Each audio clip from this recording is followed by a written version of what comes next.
Assalamualaikum warahmatullahi wabarakatuh.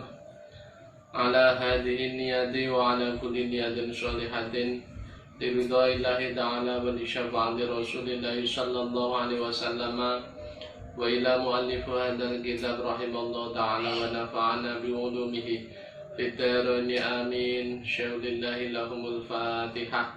A'udzu billahi minasyaitonir rajim. Bismillahirrahmanirrahim. Alhamdulillahi rabbil alamin arrahmanir rahim maliki yaumiddin. Iyyaka na'budu wa iyyaka nasta'in ihdinas siratal mustaqim siratal ladzina an'amta 'alaihim ghairil maghdubi 'alaihim waladdallin. Rabbi ighfirli wa li walidayya wa lil mu'minina amin ya rabbal alamin. Astaghfirullah rabbal baraya. Astaghfirullah minal khadaya. Rabbi zidni ilman nafi'an wa wafiqni amalan sholihan wa wafiqni amalan sholihan wa wafiqni amalan maqbula. Al-Fatihah. A'udzu billahi minasyaitonir rajim. Bismillahirrahmanirrahim. Alhamdulillahi rabbil alamin arrahmanir rahim maliki yaumiddin. Iyyaka na'budu wa iyyaka nasta'in ihdinas siratal mustaqim siratal ladzina an'amta 'alaihim ghairil maghdubi 'alaihim waladdallin. Rabbi ighfirli wa li walidayya wa lil mu'minina amin ya rabbal alamin. Mari bersama-sama berdoa dulu anak-anak. Bismillahirrahmanirrahim. Alhamdulillahi rabbil alamin. Allahumma shalli wa sallim wa barik ala sayyidina Muhammadin wa ala alihi wa sahbihi ajma'in. Wa la hawla wa la quwwata illa billahil aliyyil azim. Allahumma anfa'na bima 'allamtana wa 'allimna ma yanfa'una wa zidna ilma. Walhamdulillahi ala kulli halin wa na'udzu billahi min adzabin nar. Amin. Baik anak-anak sekalian, silahkan kitabnya kita telawan dibuka, disiapkan, dan kita terus dulu nadhamannya dari awal sampai dengan nadhaman yang keempat. Bismillahirrahmanirrahim. Abda'u bismillahi warrahmani wa birrahimi daimil isani. Walhamdulillahil qadimil awwali al-akhiril baqi bila tahawuli. Summa sholatu wassalamu sarmadah ala nabiyyi khairi man qad wahada wa alihi wa sahbihi wa man tabi sabila dinil haqqi ghairu mubtadi. Cukup. Untuk selanjutnya anak-anakku, mari bersama kita baca bait yang ke-5 dan ke-6.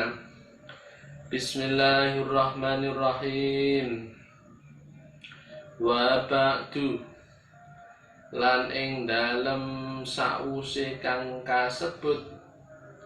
Wa ba'du, lan ing dalem sause kang kasebut. Fa'lam, mongko weruh sira. Fa'lam, mongko weruh sira biwujubil ma'rifati kelawan wajibe ma'rifah. fi wujubil ma'rifati kelawan wajibe ma'rifah kenal Allah, min wajibin bayane saking sifat wajib, min wajibin bayane saking sifat wajib lillahi kang tetep kaduwe Allah, lillahi kang tetep kaduwe Allah, ngisrina 20 Isrina 20 apane sifatan sifate, Isrina kang 20 apane sifatan sifate.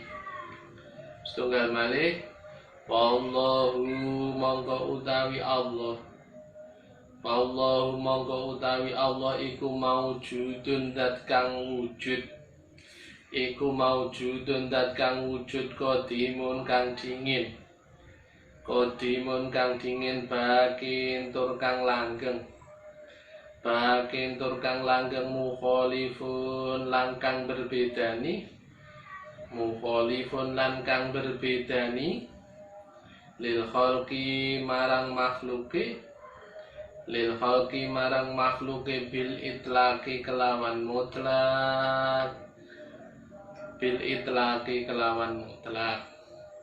Bako imun goniyu sampun cekak dipun siapaken dipun catet.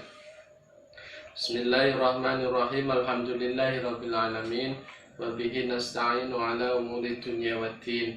Wassalatu wassalamu ala asyrafil anbiya'i wal mursalin sayyidina wa maulana Muhammadin wa ala alihi wa sahbihi ajma'in. Amma ba'du, anak-anakku, kita lanjutkan pengajian kitab Aqidatul Awam di pagi hari ini.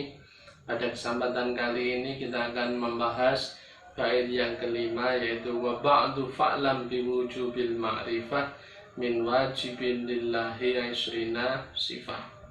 Jadi setelah mu'alifu hadal kitab mengawali dengan basmalah, kemudian bersyukur kepada Allah bilhamdalah, kemudian sholawat kepada Kanjeng Nabi beserta keluarga dan para sahabatnya. Artinya wa ba'du berarti sa'use kang tinutur, maksudnya hamdalah wa sholawatu ala rasulillah. Fa'lam biwujubil ma'rifah, maka kita itu diwajibkan tahu bahwa kita itu wajib. Di situ disebutkan wujubul ma'rifah. Kata wajib dalam ungkapan wujubul ma'rifah yang disebutkan dalam nadom itu berarti fardu ain. Jadi kita itu harus tahu bahwa ma'rifat kepada Allah itu hukumnya fardu ain. Biwujubil ma'rifah, ma'rifah kenal Allah, mengenal Allah itu hukumnya wajib. Mengenal Allah dengan cara bagaimana? Mengetahui sifat-sifatnya. Jadi sekali lagi kata wajib dalam ungkapan wujubul ma'rifah itu menunjukkan bahwa wajib ain, fardu ain kepada kita untuk mengetahui sifat-sifatnya Allah. Karena fardu ain berarti apabila kita itu mengerjakan kita mendapatkan pahala, dan apabila kita tidak melakukan kita akan mendapatkan dosa dan ancaman dari Allah Subhanahu wa ta'ala.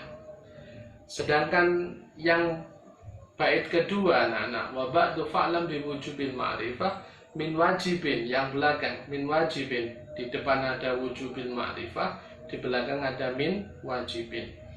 Kalau yang belakang itu adalah sifat wajibnya Allah, tetapi kata wujub yang depan itu hukum fardu ain kepada kita semuanya untuk mengetahui sifat-sifatnya Allah. Anak-anak sekalian, maksud nazam tersebut adalah semua orang mukallaf, termasuk kita, baik laki-laki maupun perempuan, semuanya wajib mengetahui 20 sifat yang pasti. Sekali lagi, 20 sifat yang pasti dimiliki oleh Allah dengan dalil-dalilnya.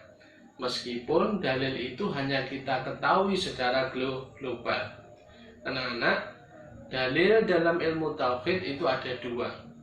Yang pertama adalah dalil akli. Dalil akli adalah dalil akal atau dalil yang didasarkan pada rasio atau akal manusia. Artinya dalil atau bukti yang dapat diterima oleh akal pikiran. Ini disebut dengan dalil akli. Yang kedua adalah dalil nakli, ialah dalil yang berupa firman Allah dan sabda Rasulullah SAW. Artinya Al-Quran wal hadis. Jadi sekali lagi dalil itu ada dua, dalil akli yang bersandar pada akal pikiran manusia. Yang kedua adalah dalil nakli yang bersandar pada wahyu ilahi atau sabda Rasulullah SAW.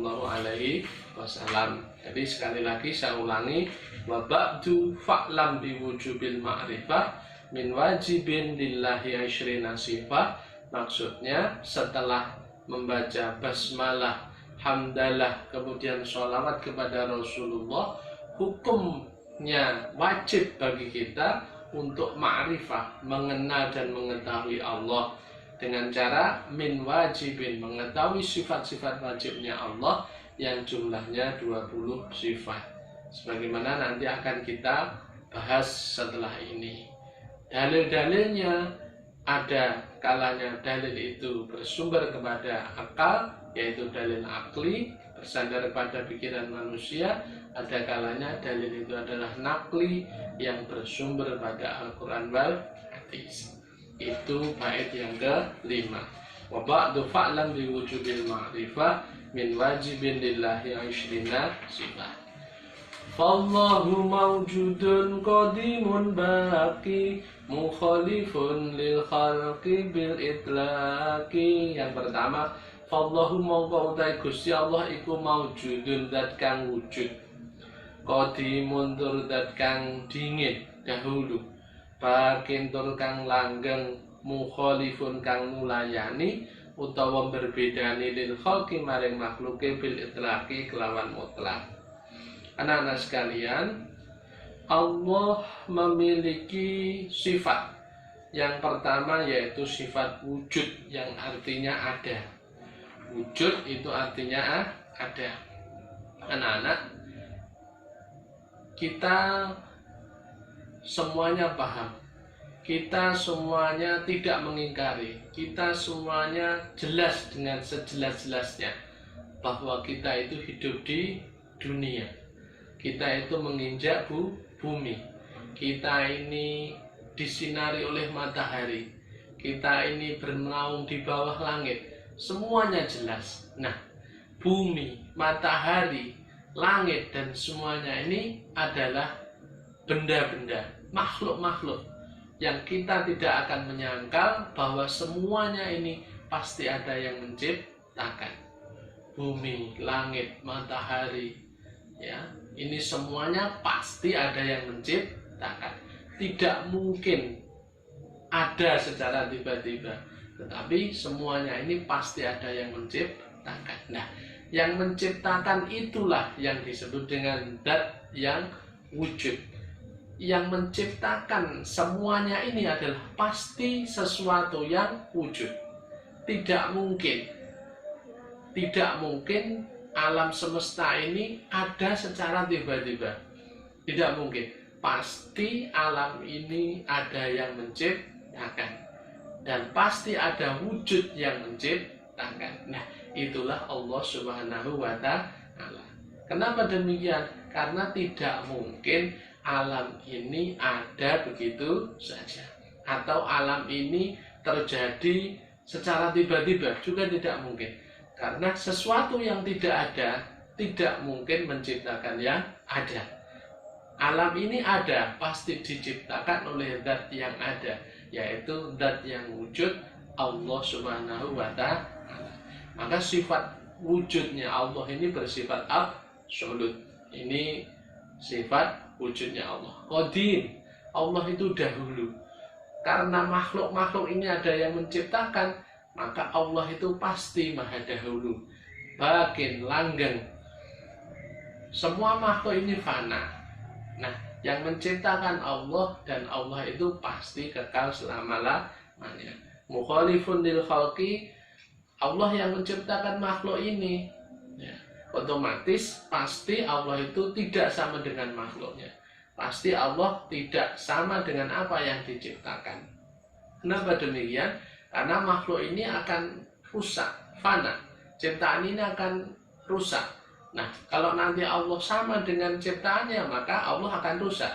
Ya kan? Nah, oleh karena itu Allah pasti berbeda dengan makhluknya. Mukhalifun lil khalqi, berbedanya bil atlaqi kelawan mutlak. Jadi sekali lagi sifat yang awal-awal yang dijelaskan dalam kitab ini, fallahu, Gusti Allah itu maujudun, ada, qadimun, dahulu, bakin, kekal, mukhalifun lil khalqi, berbeda atau nulayani dengan makhluk, lain nulayani bil itlaqi kelawan mutlak. Nah, kalau kita sudah menekodkan seperti ini adalah jalan menuju makrifat kepada Allah Subhanahu wa Ta'ala. Mudah-mudahan apa yang kita sampaikan ada guna dan manfaatnya, ada kekurangannya mohon maaf yang sebesar-besarnya. Wallahu muwaffiq ila aqwamit thoriq. Wassalamualaikum warahmatullahi wabarakatuh.